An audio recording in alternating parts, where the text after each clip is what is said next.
आजारी आईला पुण्याहून घेऊन येण्यासाठी गेलेल्या मुलाचा व त्याच्या मित्राचा परतीच्या प्रवासात भीषण अपघातात मृत्यू झाल्याची दुर्दैवी घटना मोहोळजवळ घडली। नागेश मल्लप्पा बिराजदार राहणार धोत्री व संकल्प शिवपुत्र गुरव राहणार धोत्री अशी मृतांची नावे आहेत। या घटनेमुळे धोत्री गावावर शोककळा पसरली आहे। मिळालेल्या माहितीनुसार नागेश बिराजदार यांच्या आई आजारी असल्याने त्यांना पुण्याहून आणण्यासाठी नागेश व त्यांचा मित्र संकल्प गुरव हे एर्टिगा कार क्रमांक MH13 DD 8093 ने पुण्याकडे गेले होते।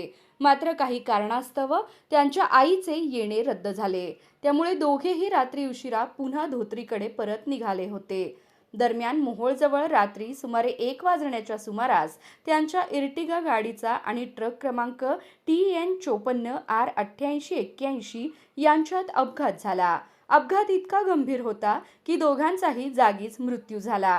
घटनेची माहिती मिळताच पोलिसांनी घटनास्थळी धाव घेत पंचनामा केला। अपघाताचे नेमके कारण अद्याप स्पष्ट झाले नसून पुढील तपास सुरू आहे।